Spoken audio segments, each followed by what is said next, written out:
What's up, guys? Toad Digger here for another PBL week. This week we are facing up against Heaney, coach of the Brooklyn Bronzongs. Now, I don't know how well my sound quality will be again, or how loud the music is, until I think like maybe next week. I won't have access to any editing software again, so I'm gonna have to do raw footage.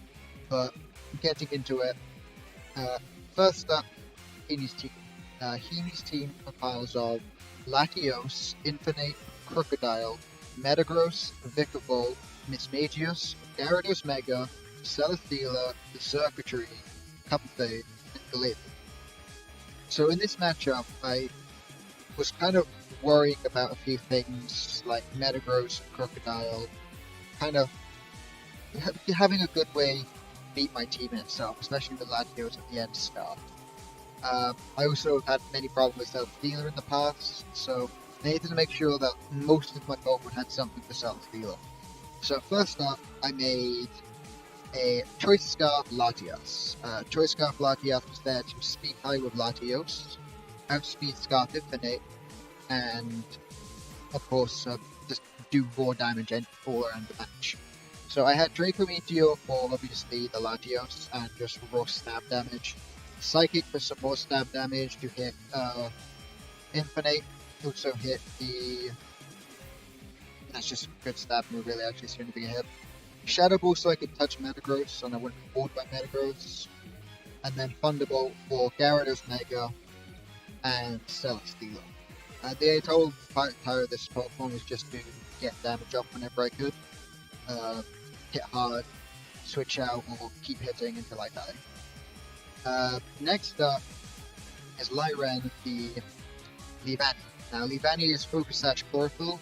I went through different variations of this where it was Sword Stance, had Life Orb, but in the end, my front office, Royal, shout out to him, helped me build this team.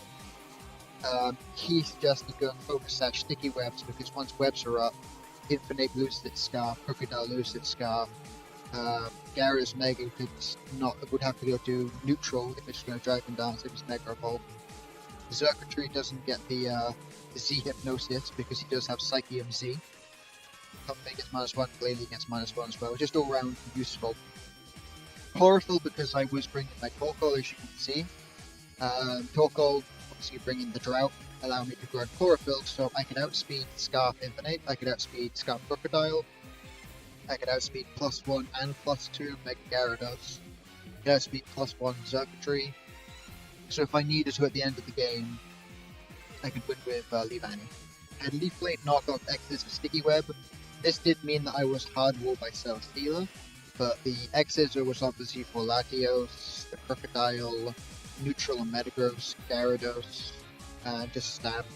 Leaf Blade was the same kind of Pokemon, Crocodile, Gyarados, Stab against Xurkitree, Glalie, etc. Then knock off just to run around some items that could give many problems to him if he lost his item. Like for example, if this Infinite lost his Scarf, it would not outspeed a majority of my Pokemon. That was just the main premise of it. The reason this match is late is because I had a bad 2 games in 2 different leagues and I've been feeling down with Pokemon, so I wanted to take a break from it. So I was back for a vengeance here. Next up, obviously max speed, max attack, so I could outspeed +2 Gyarados and Sun. Pretty standard. And next up we have Torkoal. Now Torkoal, Cinder had a Agua Berry with Drought, Lava Plume, Power, Solar Beam, Will-O-Wisp. The Will-O-Wisp was obviously because I could burn Metagross, I could burn Crocodile, I could burn Gyarados, Physical Celesteela, Physical Glalie if I needed to.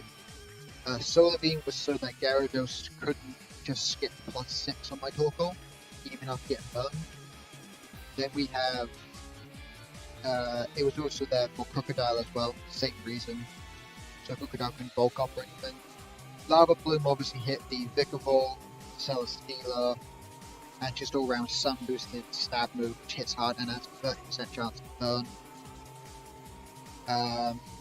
Then Earth Power obviously for Infinite, Metagross, mainly just for the Infinite, and Xurkitree.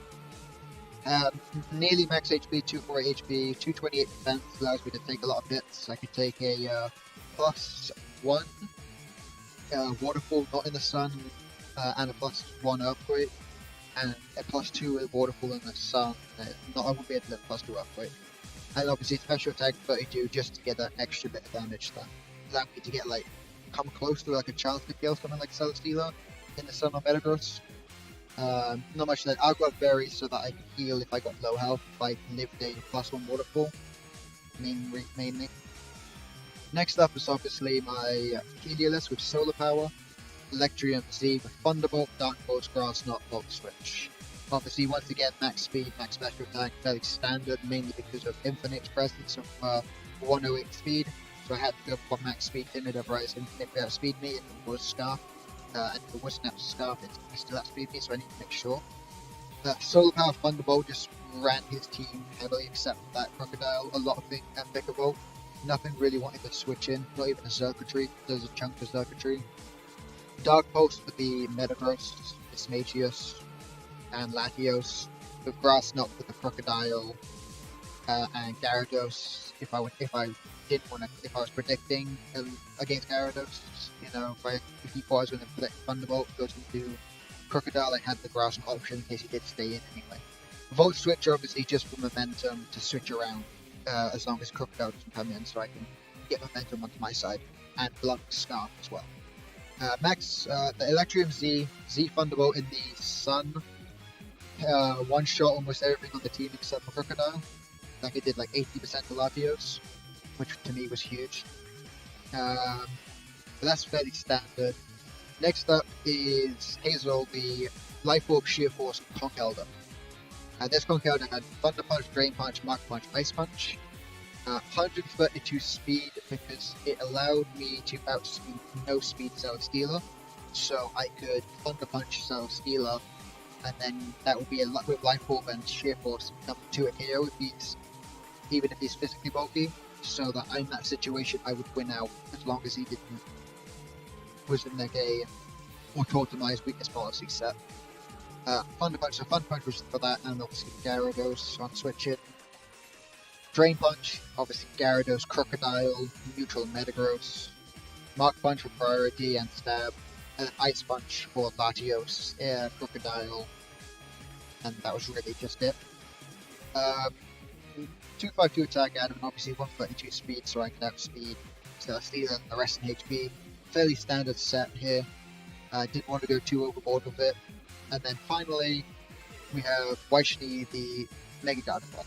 Now this Mega Gardevoir obviously had Trace before Mega Evolving, so I could switch in on, say, a Intimidate the Crocodile.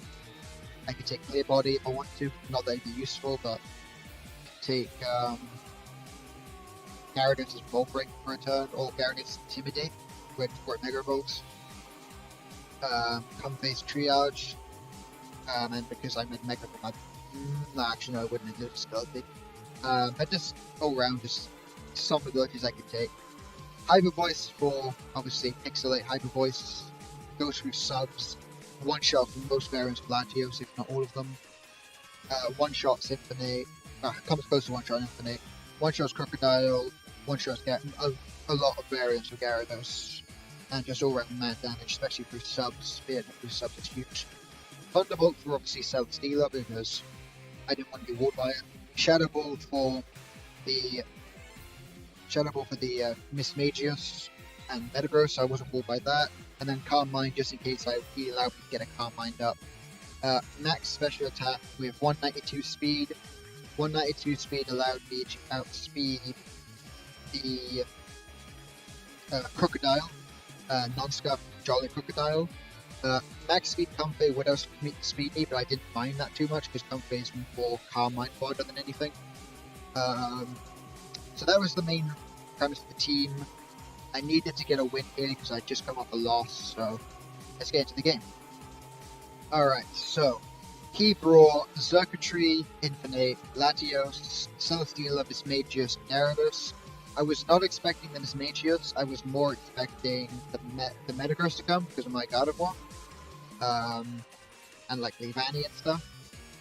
But anyway, let's jump right in. So the first turn I led with Latias because in my eyes, no matter what, I could get a huge hit off there, whether it be predicting a Thunderbolt, Draco, anything. Now, he did bring the company, so I was free to Draco or Thunderbolt there. So I decided to switch, knowing that Miss May just doesn't get anything to touch me. And obviously he went with Thunder Wave.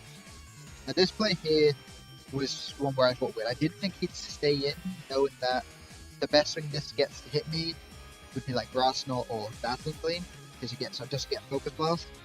I'd seen Thunder Wave, I know it'd have Shadow Ball, so I rolled switch thinking he would switch into something like Xurkitree or Latios.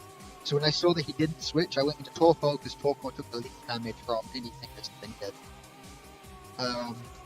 Once again, had no reason not to go into my Heliolisk on this thing. At this point, I was in a pretty bad situation, so I switched into Gardevoir predicting a Draco, and I'm now in a huge position. I've made this read twice now. I've read his Mismagius and his Latios, and I'm in a fantastic spot. So right here, I get to just go for a Thunderbolt, because I don't lose anything by it. Because if that's Scarf Latios, it has to switch out, and if it's Shadow Ball, I can live one, and then Hyper Voice following turn. I predicted him to go into Celesteela, and as you can see, this is clearly an offensive Celesteela, so I get to just take it out, and that's a huge threat to my team, just gone. Next up, obviously the Mismagius comes in once again. No reason not to go into Heliolisk and predict the Shadow Ball. And at this point here, I want this Mismagius dead. It's threatening my Gardevoir, it's threatening my Latias, it's just being a nuisance. I wanted it gone. I didn't think he would switch because I think he thought I was Scarf because let Volt switch. So I was able to fire up the Gigavolt Havoc and one shot and take out Mismagius. Following that, obviously, good chip damage on the Z Hypnosis, which I predicted. Here's why I stayed in, allowing me to just go straight into Gardevoir because I knew I could take a Dazzling Gleam into a Thunderbolt and Hyper Voice would kill. And that put me on a huge position.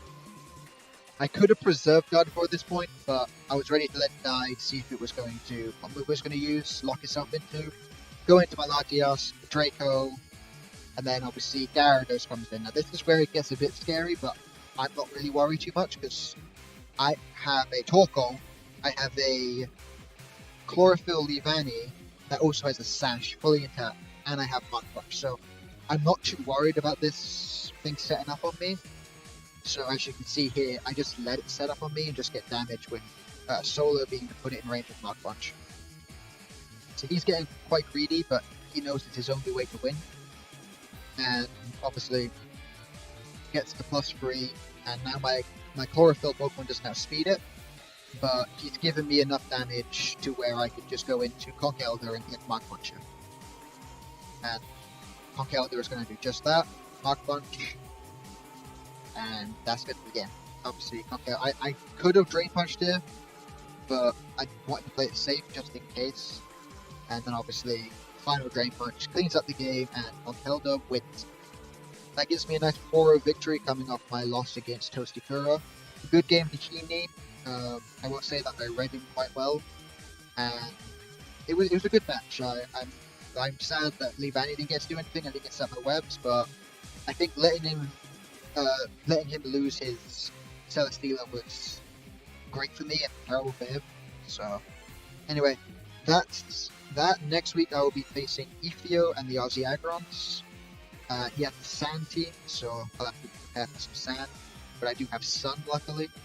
But yeah, that's all for this week of PBL, and I'll see you next week.